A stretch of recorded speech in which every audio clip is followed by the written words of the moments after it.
Assalamualaikum warahmatullahi wabarakatuh.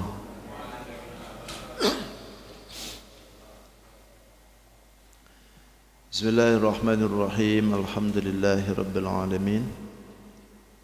Alhamdulillahilladzi wa kafa wassalatu wassalamu ala asyrafil anbiya'i wal mustafa Sayyidina Muhammadin wa ala alihi wa ashabihi ahli sidqi wal wafa. Qala rabbi syrah li sadri wa yassir li amri wahlul 'uqdatam min lisani yafqahu qawli. Subhanaka la 'ilma lana illa ma 'allamtana innaka antal 'alimul hakim. Wa qad qala Allah ta'ala fi kitabihil karim bi suratul Baqarah min ayat 283. Ya. 183. 283. Baru sekali protes. Sekali salah aja protes. Banyak lah yang protes. Makanya jadi ustaz itu susah salah. Jangan salah. A'udzu billahi minasy syaithanir rajim. Bismillahirrahmanirrahim.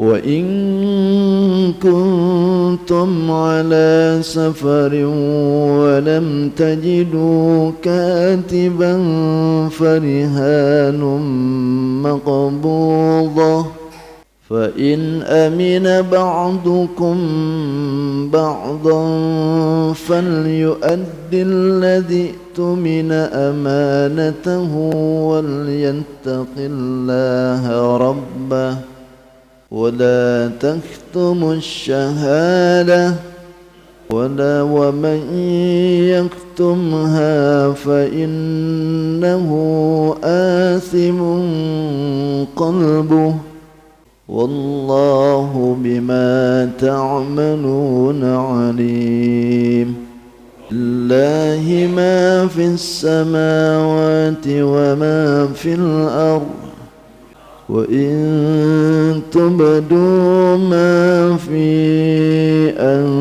أنفسكم أو تخفوه يحاسبكم به الله فيغفر لمن يشاء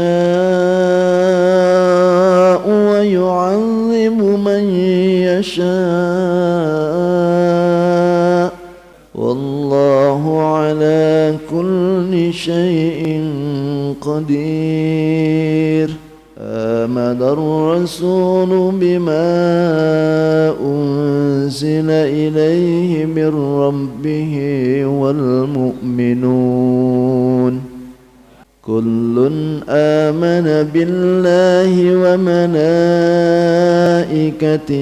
وكتبه ورسله لا نفرق بين أحد من رسله وقالوا سمعنا وأطعنا غفرانك ربنا وإليك المصير لا يكلف الله نفسا إلا وسعها لها ما كسبت وعليها ما اكتسبت ربنا لا تؤاخذنا إن نسينا أو أخطأنا ربنا ولا تحمل علينا إصرا كما حملته على الذين من قبلنا ربنا ولا تحملنا ما لا طاقة لنا به واعف عنا واغفر لنا وارحمنا أنت مولانا فانصرنا على القوم الكافرين صدق الله العظيم صدق رسوله النبي الكريم ونحن على ذلك من الشاهدين والشاكرين والحمد لله رب العالمين. Hadratul mukarramin wal mukarramat, jamaah Bapak Ibu, para sepuh, para tokoh yang sama ulun hormati dan insyaallah semuanya dimuliakan oleh Allah Subhanahu wa taala. Alhamdulillah, kembali kita bersyukur di subuh ini Allah masih berikan kita kesempatan untuk terus istiqomah melangsungkan kajian, terutama setelah salat subuh dengan berjamaah. Tidak henti-hentinya semoga kita berharap dengan apa yang sudah kita lakukan, baik yang wajib, yang sunnah, infak dan sebagainya, dan juga pengajiannya, mudah-mudahan senantiasa diterima dan diridai oleh Allah Subhanahu wa taala, sehingga apa yang diinginkan, yang dihajatkan oleh kita semuanya di hari ini dikabul oleh Allah Subhanahu wa taala. Salawat dan salam tidak hentinya semoga dibaruahkan kepada baginda kita Sayyidul Mustafa wal Murtada, Nabi besar Muhammadin sallallahu alaihi wasallam. Tidak lupa pada keluarganya, para sahabat, para tabi'in, para tabi'ut tabi'in, terlebih sampai kepada kita tentunya, yang mudahan kita pun khususnya yang berkumpul di tempat ini nanti di yaumil kiamah diaku sebagai umatnya. Amin ya rabbal alamin. Bapak Ibu yang dirahmati Allah, tidak terasa kita sudah lepas dari bulan Syawal ini. Tentunya kita masuki bulan Dzulqa'dah. Masuk lagi bulan Dzulqa'dah, bulan Dzulhijjah, lebaran lagi nih. Alhamdulillah. Semoga Allah Subhanahu wa taala memudahkan apa yang diinginkan oleh kita. Dan sebentar lagi kita akan menghadapi hari raya besar lagi, yaitu Idul Kurban, ya. Mudah-mudahan yang ditakdirkan oleh Allah ke Mekah, alhamdulillah. Adakah jemaah kita? Jemaah kita ada yang hajian enggak? Oh, enggak ada ya? Mudah-mudahan tahun depan insyaallah ada yang hajian. Ya, mudah-mudahan semuanya. Tapi kalau belum, mudah-mudahan Allah takdirkan. Tapi kalau enggak bisa juga, mudah-mudahan kita bisa ibadah juga di sini, bisa kurban lah paling tidak ya, insyaallah. Amin ya rabbal alamin. Baik, bismillahirrahmanirrahim.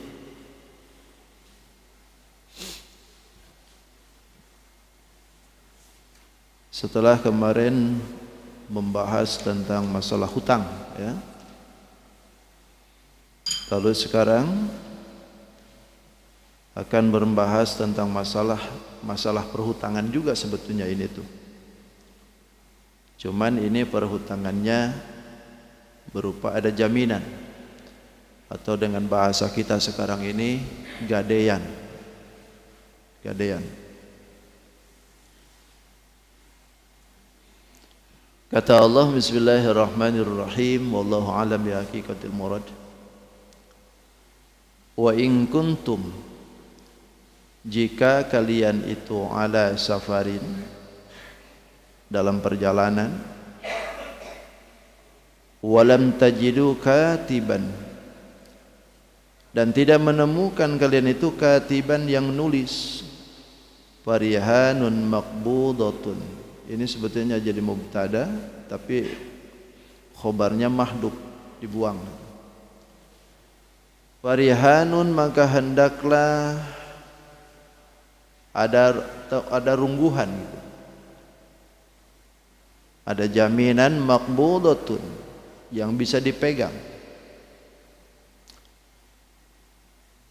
Fa in amina ba'dukum, tapi jika percaya aman, ba'dukum ba'du, satu sama lain, ba'dukum sebagian kalian, ba'du terhadap yang lain gitu.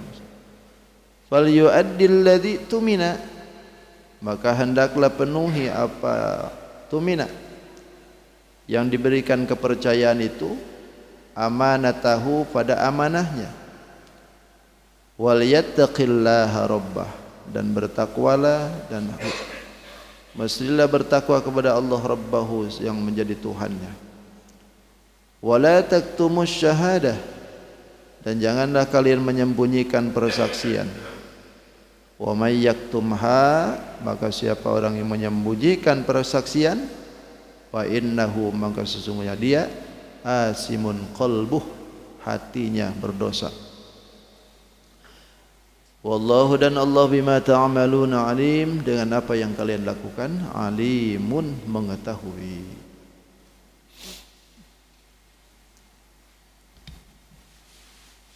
Ini ayat landasan dasar untuk kebolehannya dalam hukum masalah pegadaian. Apakah pegadaian itu terjadi di zaman masa Nabi? Tentu saja. Bahkan dalam hadis itu disebutkan bahwasanya Nabi kita sendiri pun ketika wafat,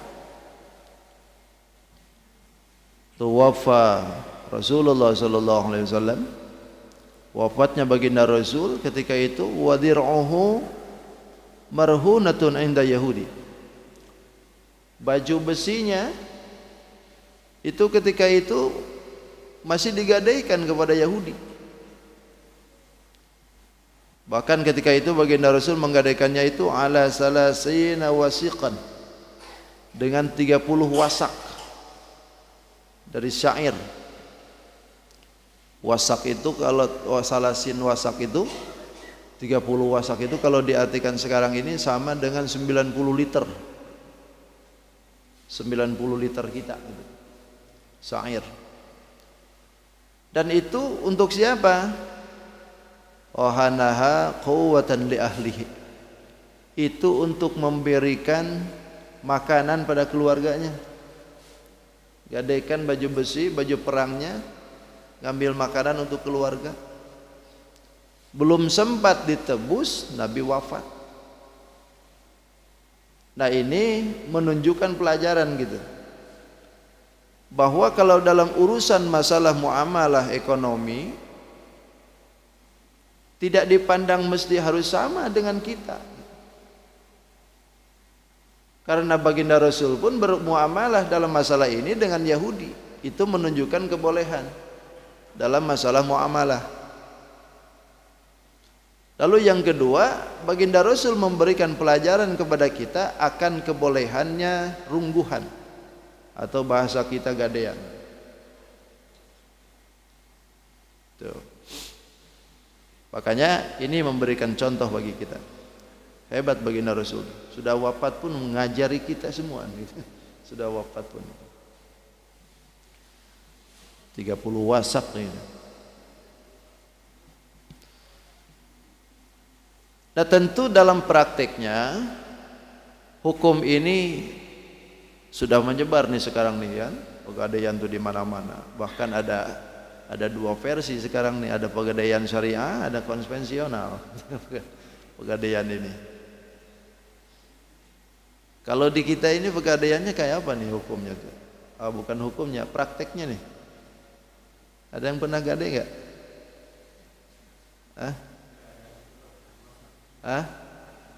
Ada bunganya juga. Jadi kita naruh barang.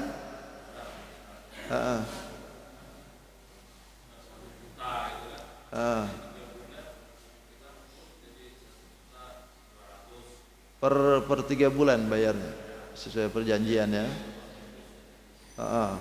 Tapi setiap bulannya ada nggak? Tidak ada. Cuman dari sekali bayar itu tebusan itu ada lebih, ya. Kalau terlambat ini nggak ada apa.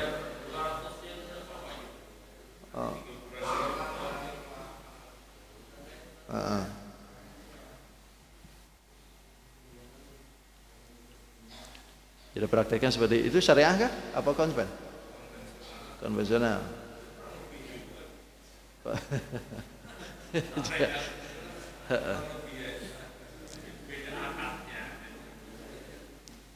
Jadi ada yang tiap bulan langsung, ada yang per bulan ya.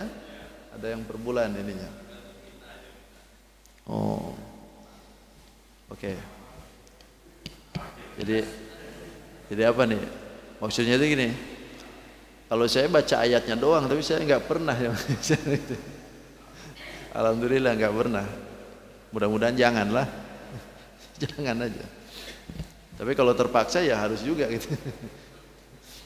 Tapi gimana dulu kan? Kata Allah, wa in kuntum ala safarin. Kita akurkan aja dengan keterangan. Jika dalam masa perjalanan, musafirin wa tudayatum, dalam perjalanan, lalu terjadilah dalam perjalanan itu akan utang piutang. Karena sejatinya roh nun itu gadean itu sama dengan utang-utang juga. Utang-utang piutang juga ini sebetulnya roh. Nah, ketika orang ini dalam perjalanan, walam tajidu katiban, terjadi hutang pihutang tapi tidak ada yang menulis. Bahkan tafsiran yang lain menyebutkan tidak adanya penulis itu, atau bahkan bisa jadi ada yang menulis tapi kertas gak ada, pulpen gak ada. Bisa jadi seperti itu.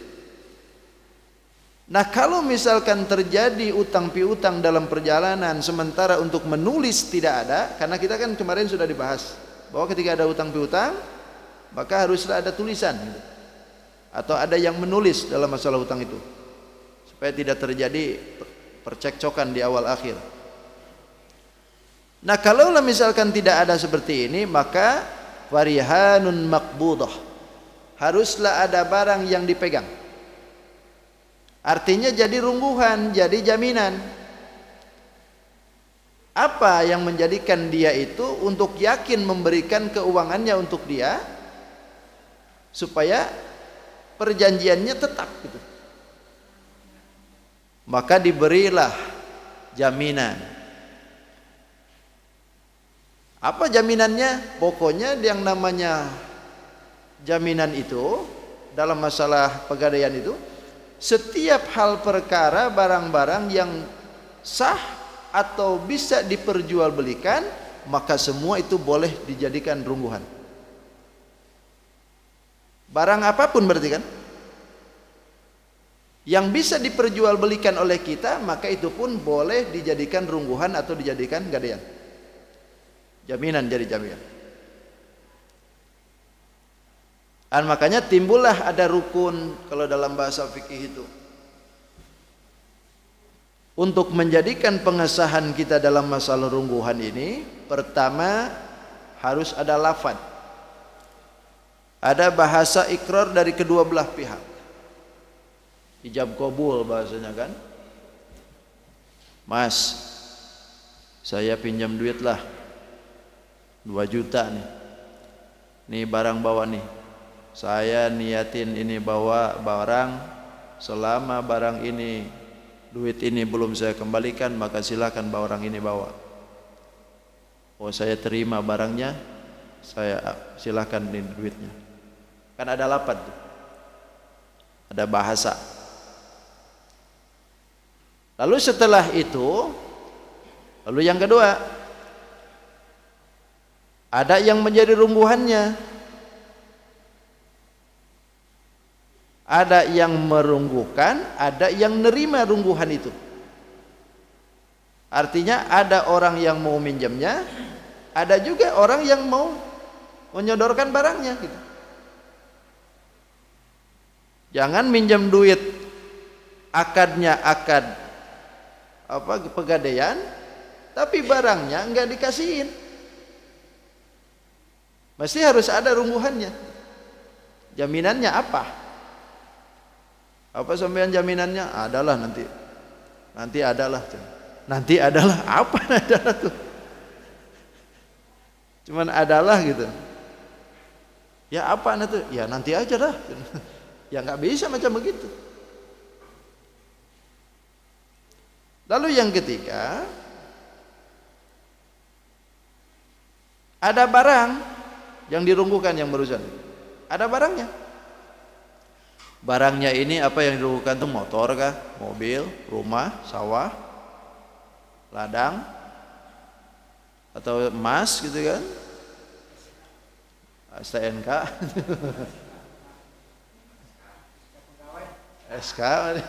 SK kan rungguhannya.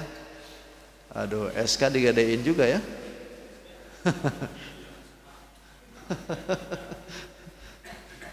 Masa SK dirungguhkan juga?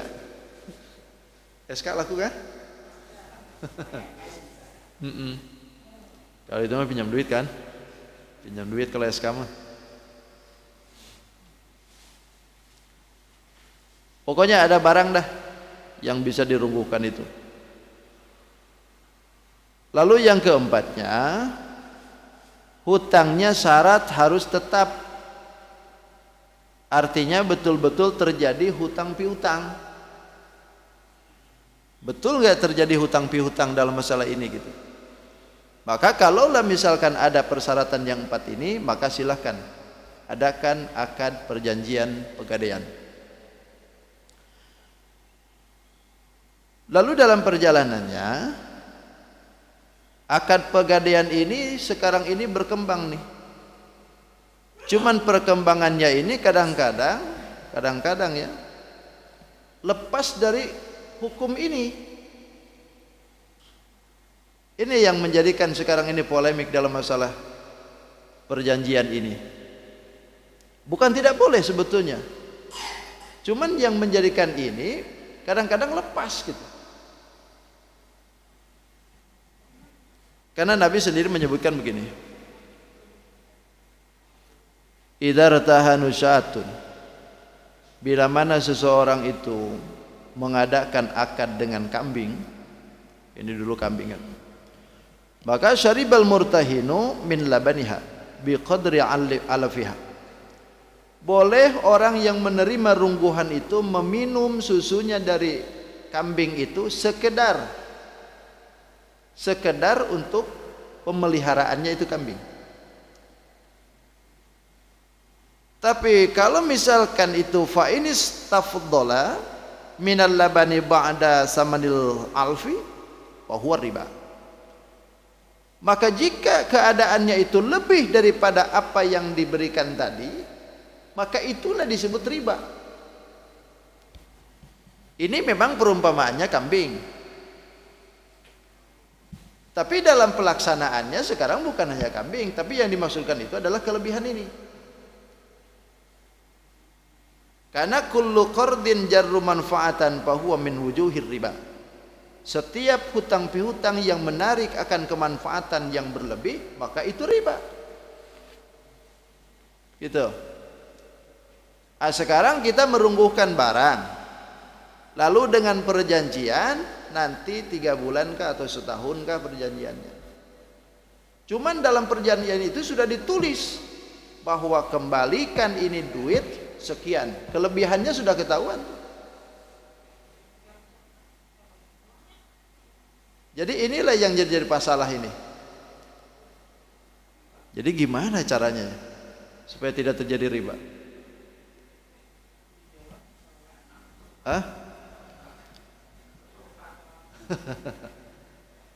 Karena yang syariah dengan konvensional pun mirip-mirip juga. Di dalam akadnya itu ternyata yang menjadikan itu. Jadi ketika akadnya itu tidak menjadikan atau tidak menyebutkan kelebihannya, maka inilah yang menjadikan perbedaan antara riba dengan tidak. Tapi kalau dari awal itu sudah diberikan awang-awangnya atau gambarannya, maka jika terlambat 15 hari maka ada biaya tambahan. Jika lagi terlambat lagi 15 hari, tambahannya berkali lagi. Nah inilah yang menyebabkan keribaan tuh. Beda aja dengan yang tadi gitu. Jadi keterlambatan yang menjadikan kita ada manfaat, narik lagi, sehingga hutang yang tadinya perjanjian 1 juta akan diberikan 1.200.000, karena keterlambatan ini ada lagi tambahan, sampailah jadi 2 juta. Maka inilah yang menyebabkan jadinya praktek keribaan. Itu. Bukan tidak boleh, tapi caranya ini. Caranya ini yang harus ditata oleh kita. Karena di Anda juga hukum ini paling demen nih, terutama tentang masalah kontraktor nih. Iya kan? Kan kontraktor ketika dapat proyek tuh apa aja tuh tangguhkan tuh. Mobilnya, rumahnya tangguhkan, yang penting ada duit dulu no proyek saat gitu kan. Begitu beres proyek baru kan dibayar. Maaf kalau misalkan ada kontraktor. Jadi sekarang ini kalau togel itu ketinggalan zaman itu. Sekarang ini masuk ke ranah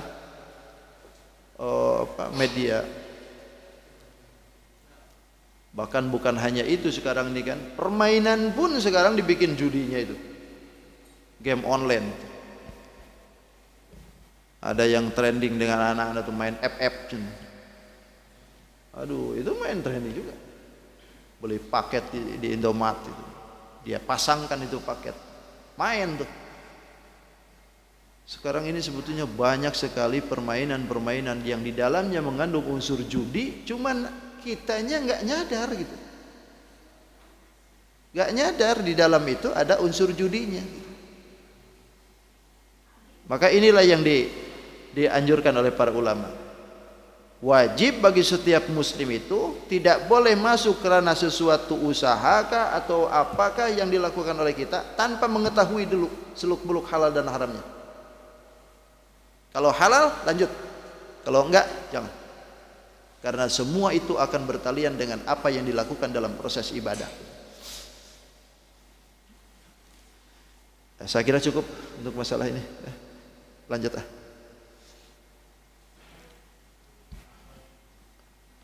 Kadang Bapak lebih tahu urusan ini ya, urusan rungguhan ini. Fa in amina ba'dukum ba'da, maka jikalau aman, ada kepercayaan satu sama lain, maka tidak perlu memang ada rungguhan, ada jaminan, tidak perlu memang. Tapi fal yu'addil ladzi tumina amanatahu. Maka amanahnya ini harus betul-betul ditepati. Kalau misalkan kawan kita pinjam duit di jalan tidak ditulis, lalu misalkan tidak ada rungguhannya, tidak ada jaminan, ya nggak apa-apa kalau memang aman. Kalau misalkan kawan kita ini memang aman gitu, kepercayalah. Cuman yang diberikan amanah, fal yu'addil ladzi tumina amanatahu. Kitanya yang menghutang itu haruslah menepati perjanjian itu. Jangan mentang-mentang tidak ngasih rungguhan, tidak ngasih jaminan, lalu kita pun nanti aja.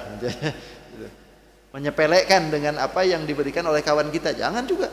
Kalau kita itu pinjam ke kawan kita, bilangnya 1 pekan atau 1 bulan, maka 1 bulan itulah tepati oleh kita.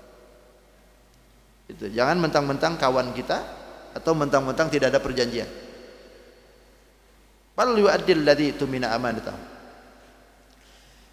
Terus kalau misalkan di dalam hukum fikih ini yang dijadikan gadaian itu adalah misalkan ladang, maka bolehkah kita itu menggunakan ladang itu? Kan jaminan kan ini. Sebetulnya dalam hukum jaminan ini tidak boleh diapa-apain. Karena jaminan kan ini. Kalau jaminan itu satu perkara yang dijadikan jaminan untuk hutang itu sebelum dibayar. Inilah jaminannya. Nah sekarang bagaimana kalau letaknya di kita nih jaminan ini? Karena rata-rata kadang-kadang maaf, ada orang yang menjaminkan motor. Habis itu duitnya dikasih, motor pakai aja. Mobil pakai aja kemana-mana. Atau sawah pakai aja gitu. Hasilnya dibawa sama dia semuaan. Sebetulnya nggak begitu. Konsepnya begini.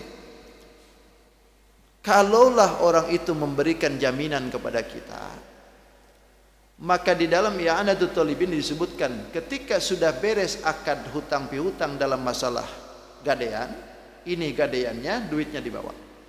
Nah ketika itu yang punya barang itu harus ada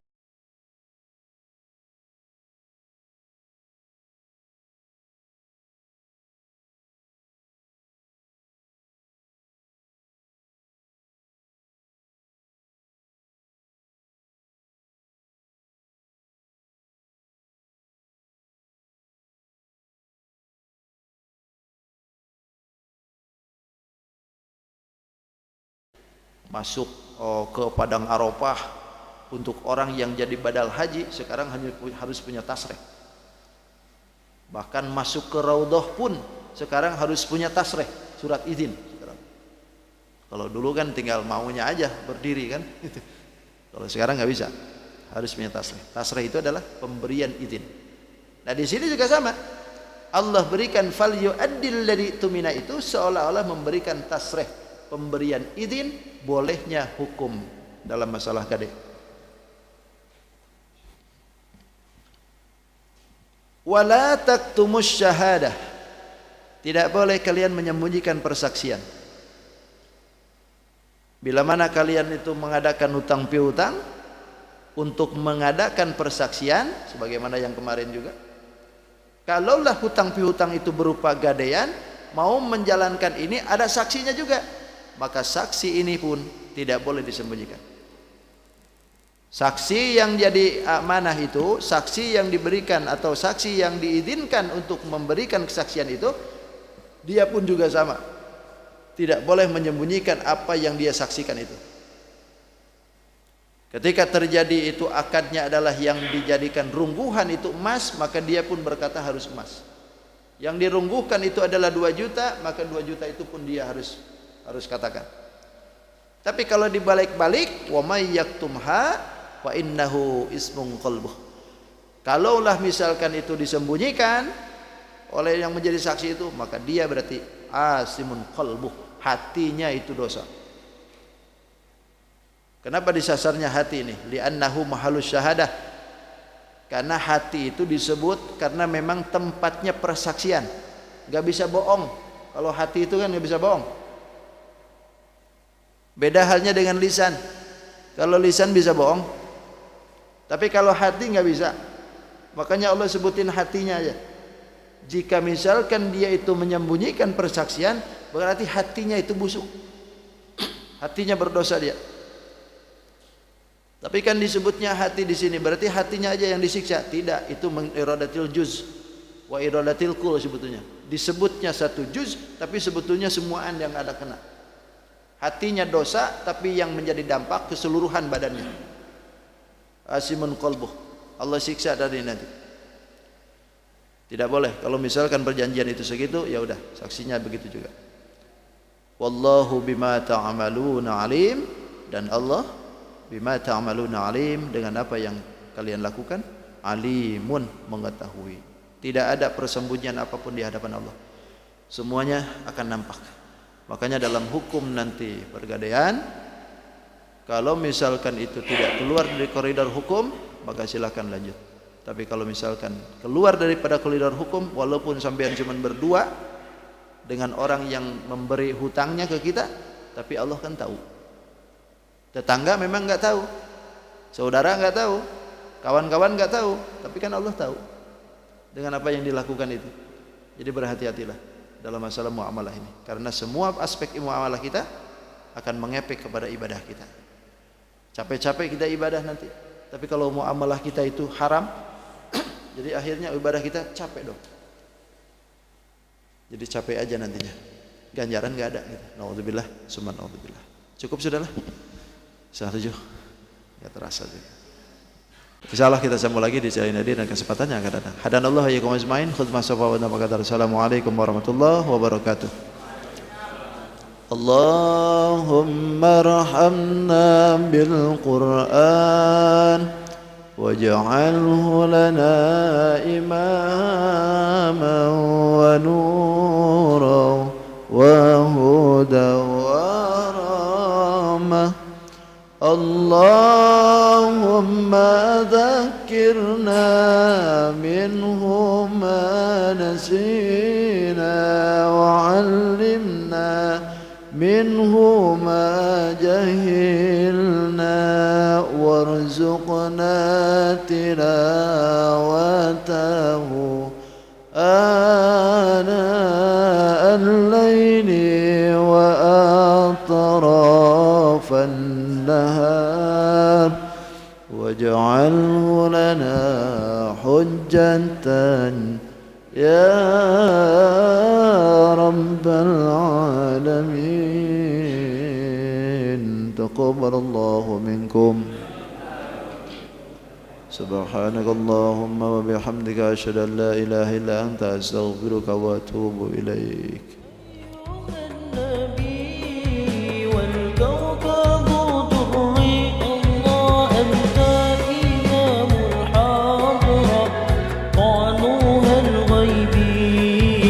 أنت إمام الحاضر سلطانها الغيبي